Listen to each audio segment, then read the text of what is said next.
پاکستان، میں ہوں آپ کا میزبان راؤ کرامت سنگر اور آپ لوگ دیکھ رہے ہیں لائیو شو روشن پاکستان، جس میں زندگی کے مختلف شعبوں سے تعلق رکھنے والی شخصیات یہاں ہماری مہمان ہوتی ہیں اور ہم ان سے گفتگو کرتے ہیں، کچھ سیاسی حوالے سے، کچھ ان کی ذاتی زندگی کے حوالے سے، کچھ سماجی مسائل کے حوالے سے۔ اور میرے ساتھ موجود ہیں میری کو ہوسٹ نمرہ رائی صاحبہ۔ السلام علیکم ورحمۃ اللہ وبرکاتہ۔ وعلیکم السلام ورحمۃ اللہ وبرکاتہ، اور دیکھنے والے تمام ناظرین کو السلام علیکم۔ وعلیکم السلام۔ چلتے ہیں آج کے مہمانوں کی جانب، اور جو آج کی ہماری پہلی مہمان شخصیت ہے، سیاست سے آپ کا تعلق ہے، رہنما پاکستان مرکزی مسلم لیگ، اور آپ اپنی جماعت کے ڈپٹی جنرل سیکریٹری صوبہ سندھ ہیں، جناب حافظ امجد اسلام امجد صاحب۔ السلام علیکم ورحمۃ اللہ وبرکاتہ۔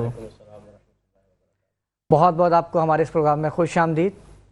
بہت مہربانی آپ کی بھی، آپ کا بھی شکریہ، آپ نے دعوت دی اس پروگرام میں آ جانے کے لیے۔ آپ کا بہت شکریہ کہ آپ نے وقت نکالا اور یہاں پہ آپ تشریف لائے، اور آپ جیسے مہمانوں سے ہی ہمارے اس پروگرام کی رونق دوبالا ہوتی ہے۔ بس مل کے انشاءاللہ کام کریں گے، انشاءاللہ پاکستان کے لیے کام کریں گے انشاءاللہ۔ انشاءاللہ۔ ہمارے ساتھ موجود ہے صوفی سنگر، جو کہ بہت ہی خوبصورت آواز کے مالک ہے اور جن کی خوبصورت کلام سے آج ہمارے اس پروگرام کا آغاز ہوا، ساجد عباس صاحب۔ السلام علیکم۔ وعلیکم السلام، کیسی ہیں آپ؟ ٹھیک ہے؟ میں الحمدللہ ٹھیک، آپ کیسے ہیں؟ جی الحمدللہ۔ آپ کو ہمارے اس پروگرام میں بہت بہت خوش آمدید۔ تھینک یو سو مچ کرامت صاحب نے ہمیں بلایا یہاں پہ، اور دوسرا ہمارے ساتھ عمیر بھائی موجود ہیں، جی تو جو ہے وہ thank you so very much. ماشاءاللہ، آپ کی آواز اتنی خوبصورت ہے، اللہ پاک برکت عطا فرمائے۔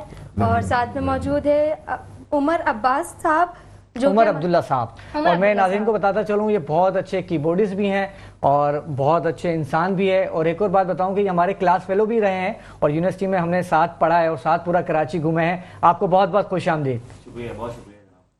اور ساتھ میں موجود ہے ہمارے لٹل ماسٹر محمد شرائم مجتبیٰ، جو کہ ہر بار کی طرح ہمیں قصص الانبیاء سناتے ہیں۔ السلام علیکم شرائم، وعلیکم السلام۔ کیسے ہیں آپ؟ میں ٹھیک ٹھاک، آپ کیسے؟ ہینڈ مائک لے لیجیے گا شرائم۔ آج ہمیں یہ بتا، آج ہمیں کیا سنائیں گے آپ؟ آج میں حضرت اسحاق علیہ السلام کا قصہ سناؤں۔ سبحان اللہ، سبحان اللہ، جی سنائیں۔ شروع کیجیے۔ ساتھیوں، حضرت اسحاق علیہ السلام حضرت ابراہیم علیہ السلام کے چھوٹے فرزند اور حضرت سارہ کے بیٹے ہیں۔ آپ کی ولادت سے پہلے ہی اللہ نے آپ کی ولادت کی خوشخبری دے دی تھی۔ بنی اسرائیل میں آنے والے تمام انبیاء کرام آپ ہی کی نسل پاک سے ہوئے۔ آپ کا ذکر قرآن و حدیث، بائبل اور کتب تاریخ میں بھی موجود ہے۔ اسحاق عبرانی زبان کا لفظ ہے جس کے معنی ہنسمکھ اور خوش و خرم کے ہیں۔